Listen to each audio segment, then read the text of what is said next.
Muy buena noche, bienvenido de nuevo a su programa Acción Positiva y muchas gracias por acompañarnos hoy en el seguimiento del programa que iniciamos el domingo anterior con el doctor Osvaldo Mazariegos, pues a quien ya presentamos anteriormente. Recordamos un médico psiquiatra sexólogo, actualmente presidente de la Asociación de Sexología de Luxemburgo, en donde practica.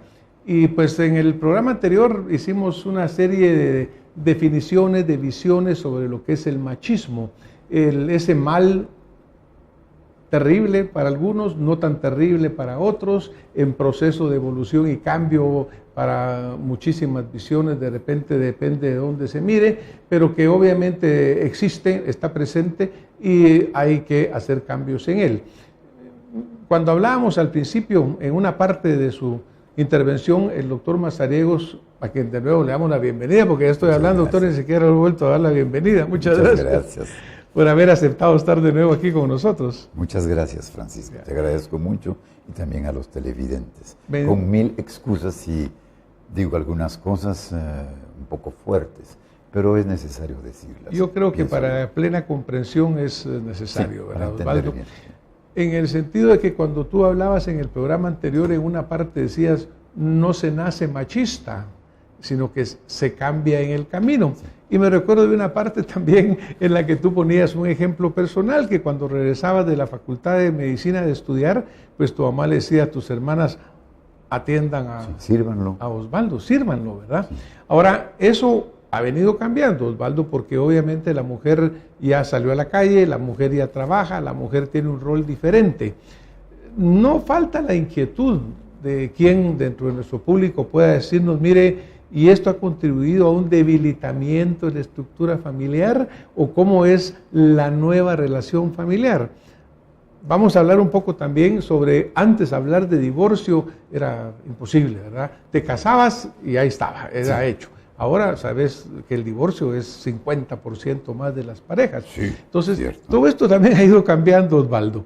Pero hablemos un poco de los roles cambiantes estos, sí, ¿verdad? Fíjate, a propósito de divorcio, sí era muy raro. Y me recuerdo mucho de la definición de un excelente abogado, Rubén López Marroquín, de aquí de Guatemala, que decía, el matrimonio es la única institución jurídica donde se corre el riesgo de acostarse en la misma cama con el enemigo. Para que nos imaginemos hasta dónde iba. Sí, ha cambiado. Ha cambiado mucho en favor de la mujer. Ya no es lo mismo. En el programa precedente tú hablaste de que había muy pocas mujeres antes, otrora, en la Facultad de Medicina. Yo me recuerdo bien. Cuando nosotros entramos a la Facultad de Medicina, entramos 400 estudiantes. 4 mujeres, imagínate tú, 4 mujeres. Pasamos al segundo, 36 estudiantes, 3 mujeres. Claro, ahí la proporción era ya... O sea que eso te da una idea de su capacidad, la devoción que tenían, porque la proporción era grandísima en relación al número elevado de varones en el primer año, y luego esas 4 mujeres, de ellas se graduaron 3. Claro, y eso pues ya dijimos que ha venido cambiando, no solo en medicina, sino que en todas las carreras, pues porque el acceso a la mujer es muchísimo más importante y muchísimo más adecuado. Pero volviendo un poco a la parte religiosa esta, ¿verdad? Porque realmente hablábamos del Islam, hablábamos aún de la misma religión nuestra, la católica, en la cual, en el caso de María, por ejemplo, también hay historias interesantes que tienen que ver en alguna forma con el desarrollo de este concepto del machismo, que viene desde atrás, pues. Muy buena pregunta y comentario. Fíjate tú que te voy a decir 2 cosas. Te diré 2 cosas. Primero, que es interesante lo que sucede con María, porque ella resulta embarazada por el Espíritu Santo. Pero esto implica una privación de su sexualidad. No se nos olvide eso, es importante. Segundo, José desconfía, pensaba que había algo malo y decide separarse. Y viene el ángel Gabriel y le dice, no temas, que María está embarazada, pero por el Espíritu Santo. Igual cosa sucede en el Popol Vuh. No se te olvide que la princesa Ishkik resulta embarazada por el escupitajo de un ajpú que se había convertido en fruta. Y cuando, que es muy importante esto, eso cambia la actitud, cuando el padre de Ishkik descubre que está embarazada, decide matarla, sacrificarla, y la llama de este término, prostituta. Es muy importante todo esto. Luego hay otras consideraciones que van agregándose a este fenómeno. Sí, yo creo que hay mucho que lo hemos recibido inconscientemente, cultura que ha sido transmitida por siglos, pero que no viene de nosotros. Y luego hay una actitud que ha ido cambiando. El proceso es bueno, seamos positivos, no seamos nihilistas, hay cambios.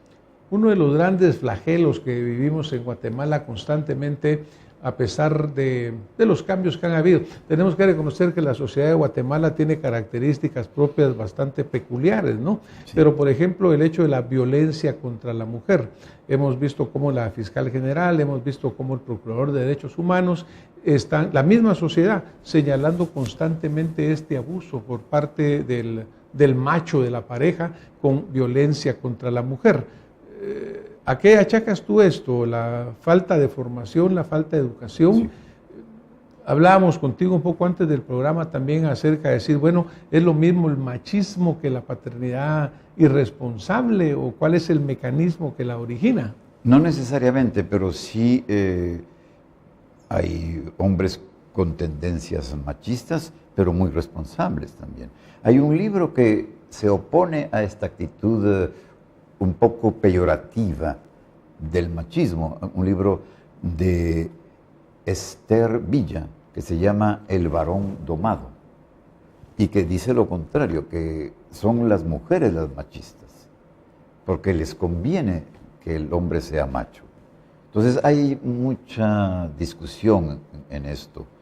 No necesariamente es una cosa negativa, yo no estoy en favor de eso. Creo que es mejor una relación respetuosa y, como yo te decía al principio, cuando el hombre cambia, cuando deviene hombre, originándose de los monos o de los primates, y ve a su compañera, esa actitud es diferente, es una actitud de aprecio, de respeto y sobre todo de amor. Actualmente tú sabes que el amor es una patología cerebral y se puede hasta fotografiar el amor como se fotografía la esquizofrenia, la mentira. La ciencia ha avanzado mucho, pero sobre todo en nuestro papel de médicos es importante escuchar, porque como decía un filósofo, escucha a tu paciente, él te dará el diagnóstico, escuchándolo.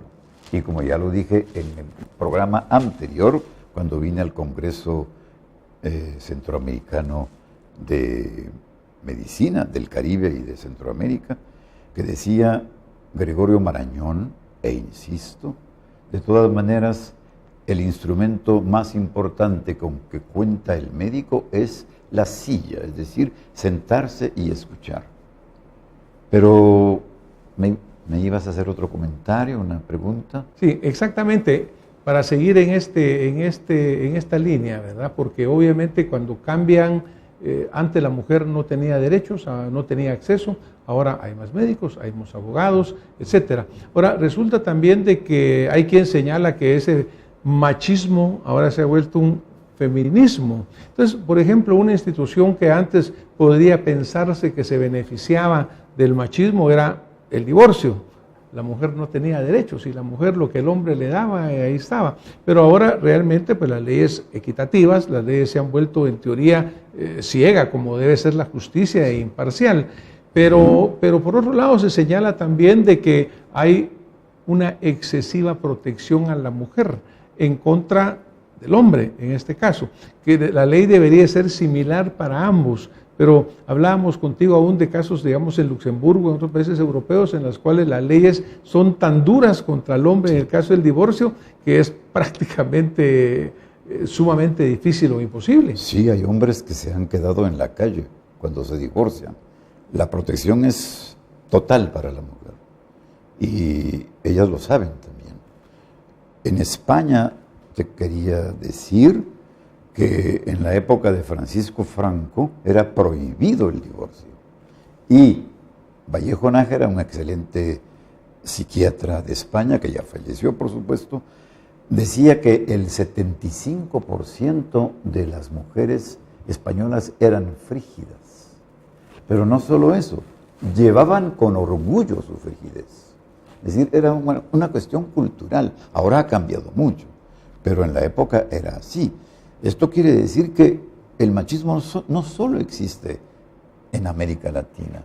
Se dice que los mexicanos, no se te olvide que la forma peyorativa como se menciona a una mujer en México es fea. Les dicen viejas a las mujeres, si tienen 18, 20, 30 o 40 años.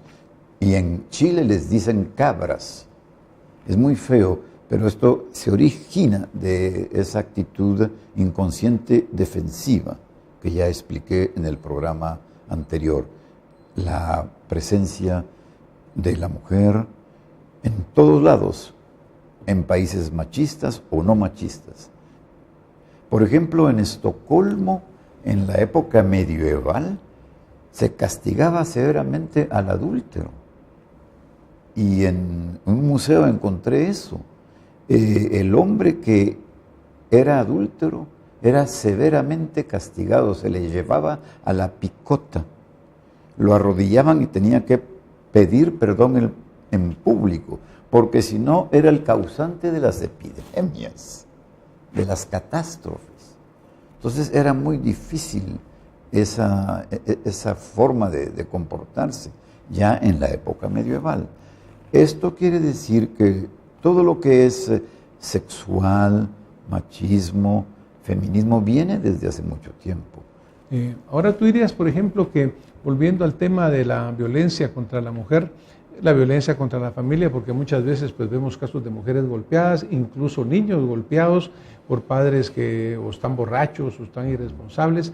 ¿Cuál dirías tú que es el mecanismo mental de ese padre? ¿Qué es lo que está queriendo demostrar cuando toma esa actitud y golpea a la mujer? ¿Es un resentimiento a la sociedad? ¿Qué crees tú que es lo que está queriendo demostrar en este caso macho cuando toma esa actitud? Tiene muchas explicaciones, diría yo. Falta de educación, desconocimiento, irrespeto, patología psiquiátrica, psicopatía, el alcoholismo es muy frecuente. Abascal hizo un precioso cuadro, un óleo. Abascal murió en 1984 u 81 y hizo un cuadro en torno al alcoholismo, el beber mucho, y entonces cuando uno bebe sale esa parte necrófila en algunos sujetos. En el vulgo, el término popular que se dice mal trago, es mal trago. Es decir, que puede salir una psicosis que está por ahí escondida, o una psicopatía, y como tú decías, enormes frustraciones del hombre. Generalmente, el niño que ha sido maltratado, digamos el niño mártir, en un momento dado al ser padre, también se vuelve agresivo contra su progenitura y contra su esposa o su compañera o su mujer. Yo creo que hay un problema de Edipo también que no hemos mencionado. El Edipo es la identificación, el primer amor que el individuo tiene con el padre del sexo opuesto, es decir, nosotros los hombres con la madre y las mujercitas con el padre. Y esto decide mucho. Por el Edipo triunfó Miguel Ángel Asturias, por ejemplo, porque adoraba a su madre. Y lo dice en Leyendas de Guatemala, dedica así a mi madre que me contaba cuentos. Y cuando le escribía Él a su madre siempre le estaba dando consejos de que se cuidase y de su padre no hacía mucha mención, le decía don Ernesto, ni siquiera el papá. Y por ejemplo, en el señor presidente está el problema del Edipo, cuando habla él del pelele, que era un retrasado mental, y cuando le gritaban madre, imagínate tú, se enfurecía, mordía, pateaba, escupía el pelele. O sea que todo eso tiene una explicación que no es suficiente en este momento, porque sería muy extenso lo que tendría que decir. Pero sí hay razones profundas y una agresividad de gente agresiva que por X, Y o Z causas se vuelven violentos. Porque también la fuerza del hombre es grande. La mujer tiene esa belleza y un cierto grado de fragilidad, pero eso es hormonal, no es una cosa patológica. Creo que hay muchas razones para eso. Ahora, dirías tú que parte de la clave en esto reside, digamos, cuando Sor Juana Inés de la Cruz dice, hombre necios que acusáis a la mujer sin razón. Sí.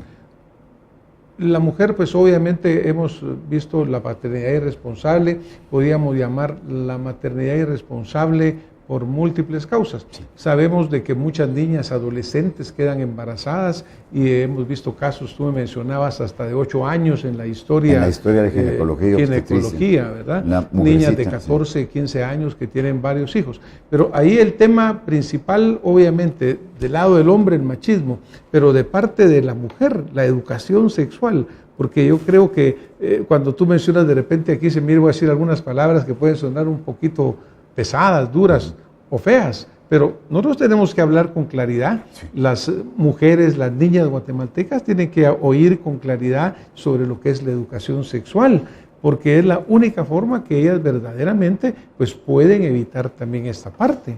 2 comentarios. La educación sexual casi es inexistente en el mundo.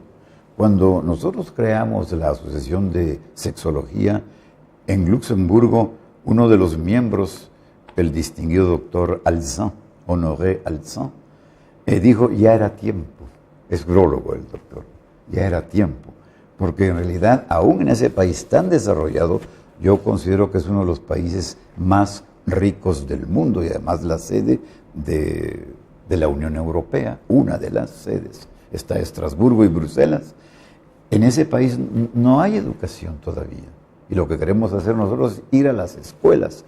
Un ejemplo, a pesar de que es una dictadura la más vieja del mundo, Fidel Castro, con el perdón del señor embajador, si está escuchando el programa, en este país la educación sexual existe y dan cursos e instrucción a las niñas y a los niños en la primaria y en la secundaria. Y entonces llegan con otra idea de la sexualidad. Nos falta mucho, hay mucho que comentar. Hay que educar a la gente, inclusive en la Facultad de Medicina no nos dieron, yo no me recuerdo de haber recibido un solo curso de sexualidad. Sabemos la anatomía perfectamente, tú y yo estudiamos con Testi et la Tarre, eran unos grandes libros, claro. ¿Sí? Pero te describimos perfectamente lo que es la anatomía de la mujer y del hombre, pero en cuanto a la sexualidad, no sabemos casi nada los propios médicos. Imagínate tú la gente, las personas que no son médicos. Claro, y hay temas pues que obviamente son difíciles de tocar, tabús para algunas partes de la vida social y religiosa. Pero por ejemplo, estaba leyendo una parte de un estudio que tú preparaste y hablabas de Guatemala cuando teníamos 12 millones. Sí. Y luego dice, no, cuando tenemos 16 millones, explosión demográfica, ¿va? Por ejemplo. Porque obviamente esto requiere no solamente desarrollo económico, desarrollo cultural y sobre todo desarrollo educativo. Porque antes se decía que el niño nacía con el pan bajo el brazo. No. Con su baguette bajo el brazo, pero eso ya últimamente ya no existe. No. Sabemos que hay crisis, sabemos que hay sequía, sabemos que hay problemas. Entonces, toda esta parte de ese machismo saber, ¿existe o no existe machismo todavía? ¿Tú lo considerarías todavía como un problema real, verdadero y fundamental en nuestros países? ¿O crees que es algo que estamos superando, que estamos mejor que antes, digamos? Estamos mejor que antes, estamos más conscientes y estamos superando el problema. Pero sigue existiendo, pero no con las connotaciones de antes, un poquito menos y cada vez menos. Y vamos a llegar a un estado, yo diría, de igualdad, como decía Monteforte. Yo quería decirte también que la educación sexual es en todas partes necesaria para saber que con ella se vive mejor por los beneficios inmediatos, entre otros, la producción de endorfinas cuando uno tiene una relación. Es un estado de satisfacción inmenso y yo preconizo que se haga lo más que se pueda la relación sexual, que no es patrimonio exclusivo de los jóvenes. Hay personas de 90 años como Carilda, o como Mario Monteforte Toledo, o como Oscar Niemeyer, que a los 100 años, Oscar Niemeyer fue el que hizo la encantadora Brasilia. A los 100 años estaba todavía haciendo obras arquitectónicas, murió a los 104 años, o como Compay II. Te voy a leer una cosa, no sé si lo permites, de Carilda. Por favor. Oliver, sí. Porque es muy lindo donde dice, y perdonen por cómo va a terminar el poema, te borraré con una esponja de vinagre, con un poco de asco. Te borraré con una lágrima importante o un gesto de descaro. Te borraré leyendo metafísica con un telefonazo o los saludos que doy a la ceniza con una tos o un cárdeno minuto. Te borraré con el vino de los locos, sacándome estos ojos con un varón metido aquí en mi tumba. Te borraré con juegos inocentes, con la vida o con la muerte, aunque me vuelva monja o me haga puta. Muy profundo el poema y muy duro también. Pero esto te da una idea de lo que es el feminismo. Claro. Y seguirá así. Claro. No, pues obviamente es un tema bien importante, ¿no? Porque muchos de nuestros males se le atribuyen al machismo. Hablábamos, un amigo que encontramos casualmente hace algunos momentos, y él me comentaba de que, bueno, es que México es el país más machista de América Latina, comentábamos, y él dijo, no, yo creo que ahora está haciendo Guatemala, pues, ¿no? Sí. No sé si realmente esto es así o no, porque yo también creo que Guatemala se ha venido transformando en el sentido de que más mujeres tienen acceso. Sí. Para mí todo el problema, lo fundamental, Osvaldo, es el hecho del acceso a la educación. El hecho de que a través de tener pues esa capacidad de formarnos, de tener un mejor ingreso económico, y aunque no fuera económico, de tener un mejor ingreso cultural, va transformando al ser humano. Porque eso yo creo que es la parte fundamental. Europa vive épocas de tremendas dificultades económicas, pero sin embargo culturalmente sigue siendo tremendamente rico. Que eso como que transforma también al ser humano, pues. Sí, yo pienso que sí. Y pienso que es fundamental, absolutamente fundamental, la educación. Aquí existe el machismo, un poco, cada vez menos. Me impresionó mucho ver a los huitecos, porque estos artistas, que son muy buenos, por cierto, tienen un mensaje inconsciente, por supuesto, machista, con un cierto menosprecio a la mujer. Pero lo que más me impresionó es que las mujeres estaban encantadas y se reían y aplaudían. Y yo no entendía eso, cómo recibiendo de cierta manera sutilmente un atropello, estuviesen contentas. Es parte de la educación, de lo que hemos recibido. No se te olvide que nosotros somos producto de nuestra historia.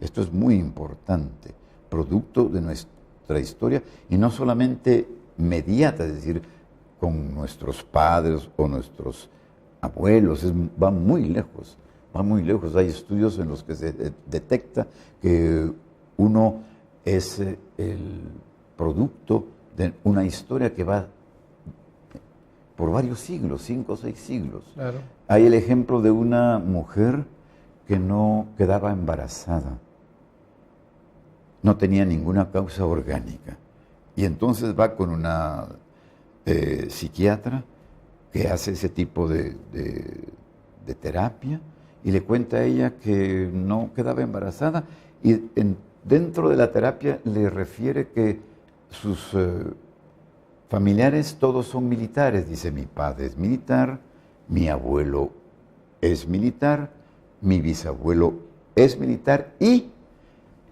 inclusive hay miembros de mi familia que fueron a las cruzadas.